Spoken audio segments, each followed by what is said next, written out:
guys! Welcome back to our channel, Team Genoveas Vlog. Good morning, mahal! Good morning guys! So, ayan, kauwi ko lang. Nagpalit lang ako ng pambahay. Nakascrubsuit ako kanina. So, for today's vlog, may pimple ako. 2 days from now, birthday ni Miggy, yung anak namin. 11th birthday niya. So, nagprepare na kami ng mga ibibigay. Ayan. So, babalutin natin siya today. Ito yung gift wrapper ko nung last time. Pero, sakto to sa size ng regalo namin. So, ayan. Miggy, excited ka? Opo. Ayan. So, sabi ko, magbabalot kami ngayon ng gift. Pero, bawal siya tumingin. Ayan. Bumili rin ako ng pang-birthday outfit niya, t-shirt. Ayan, Converse. Kasi mamamasyal kami sa Saturday. And Tommy. Yan, pamalit niya. Meron na siya dong pants. And then, bumili rin ako ng Levi's, guys, na pantalon. Mura lang ang Levi's dito eh. Magkano ba Levi's dito? 1, 10, mga 2,000 plus. Kasi naka 40% to, guys, sa Macy's. Ayan, Levi's. Original to. Mura lang yung bili ko dito. Ayan, size 31 na ako. Malaki kasi yung balakang ko. Shaping skinny. So, skinny siya. And then, faded yung color na light. Lighter color lang. Light color lang siya. So, ang ganda mamili ng mga Levi's dito, guys. Kasi original talaga. And then, bumili ako ng t-shirt. Yan, puro t-shirt lang naman kasi ako pag umaalis. Ito dito naka-sale. T-shirt nila is 29.50. Ayan. And dumating na rin yung order natin sa Victoria's Secret. Kasi guys, pag maubos na yung pabango ko, usually, bumibili ako. And then, pag bumili ako, medyo napapadami talaga. So, buksan natin. Unboxing natin to. So, medyo addict ako sa pabango. Buksan natin. Open mo na. So, ayan. Naka-resibo niya. Tulungan tayo ni Miggy. Ano to? Ilan yan? Ayan. Pag bumibili kasi ako, guys, napaparami. Ayan. Meron akong libreng bag. Wow! Ang ganda na. Ayan. Ang dami yan ah. Sale ba yan? Hindi ko alam kung sale ko to nakuha eh. Wala na kasi akong pabango eh. Wala ka ng pabango? Yeah. Bakit? May problema ba? Ayan, may libreng bag. Mahal.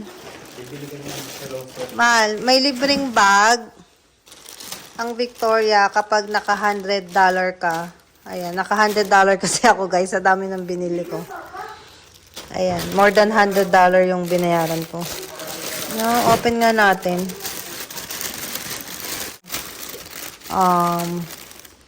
59. O, diba? $59. Kasi malapit na mag-Thanksgiving kaya may promo sila. Uy, nice din. Mahal, oh. Libre lang. Papa. Libre lang, oh. Victoria's Secret na bag. O, diba? Ayos, ah. Gamitin ko to sa Las Vegas. Papa, pwede ko itong gamitin sa Las Vegas, oh, pagpunta natin next month. O, diba? $60 siya pero naka-free lang siya ngayon sa Victoria kasi Thanksgiving eh. So, 2, 4, 6, 8, 10. 11. Ito. May binili akong isang perfume na malaki. Kasi gusto ko to, guys eh. Meron ako nito nakaraan, kaya lang naubos na. Pag may favorite scent kasi ako, yun yung mabilis na nauubos. Ayan. Soxo Victoria to. So, Victoria. So, ayan. Ito yung pabango ko last time na ubos agad. Kaya bumili ako. O, diba? Ayan. So, ayan. Pure seduction. Sa akin to lahat, guys. Mahilig ako sa Victoria. Mabilis kasi to sa akin maubos eh. Ito naman, Pure Glaze. O, diba? Ayan guys. Ito na yung ating unboxing ng ating pinamiling Victoria. Ayan. So, meron tayong Love Spell, Pure Glaze, Pure Seduction, Amber Romance, and Midnight. So, ayan. Stocks ko to. Ito yung mga gagamitin ko. Parang nakaano to. So, ito yung isa kong favorite na pabango. Matagal na akong naubusan nito eh. Buti nakabili na ako. May mga free ka minsang free underwear, ganyan. Anong size ito? Ang laki pala nito. Ang laki, large. Large kasing kinuha ko eh. Ang laki pala nito. Bigyan to kay mami. Kay mami na lang to. Ayan guys. O, diba? Ganda.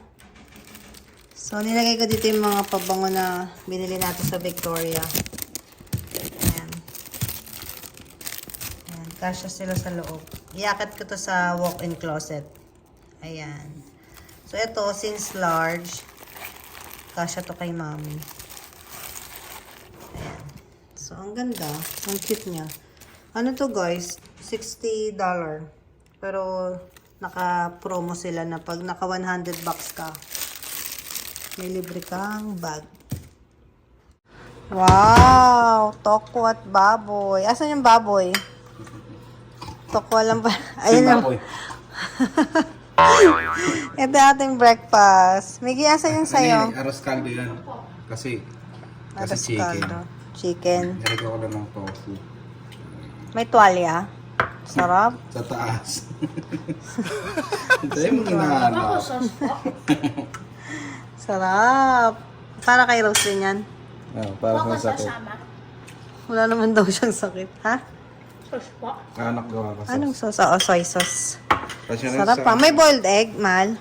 Ay, wala akong bumunti. Kalimutan mo. Egg mo na lang. Antayin niyo. Sige, boiled egg tayo. Masarap yun, may boiled egg eh. Diba? Diba? Sarap po. Diba? Sarap. Lagi yung set of 3. Kay Miggy, sa akin, and kay Papa Toto. Sarap. Meron pang ano. Anong tawag dito? Fried garlic. Sarap nito na ko. Sarap. And then magbo-boiled egg si Papa. Para meron tayong itlog. Ay! Sarap. Pwede rin kasi malamig naman na, 'di ba? Kain tayo sa labas. Ikaw nakaisip eh, tapos. Gagawin mo sila Roslyn. Wow. Sarap niyan. Dapat mamaya mo na minix pag ihahatid mo na. Ihahatid mo na ba yan? Hindi, nilagay ko lang. And then, ilang boiled egg, Papa? 3. Tag-isa lang tayo.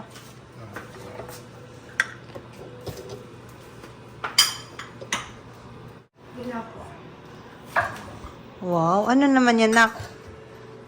Para sa soy sauce? Yes. Dandahan na masugatan ka. Magkaila ka naman yun. At kakala ko dito po. Androids yung pala sila. Androids. Kain na tayo. Parang ano ah. Androids lang. Sarap, guys. Thank you, Papa. Sarap na breakfast. Ano yung imin niya? Water lang ako. Sarap. Yeah, father ko sa ice cream. It says already for the stargazers, but they say pabang people also. Sarap nung ano, garlic na. Not too fried. Oily. Sarap.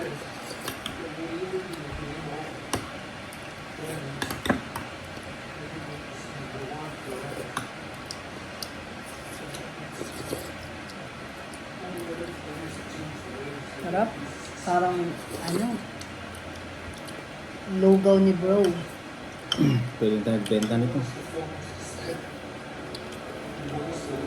Buti na.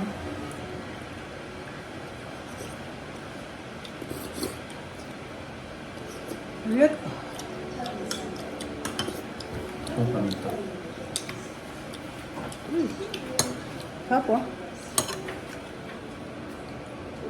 Wala ka lang po dito? Kaya sauso mo dito na.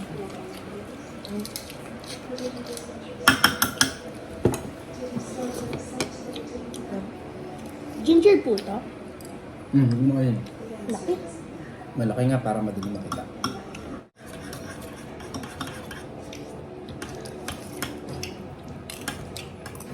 Patay mo na lang.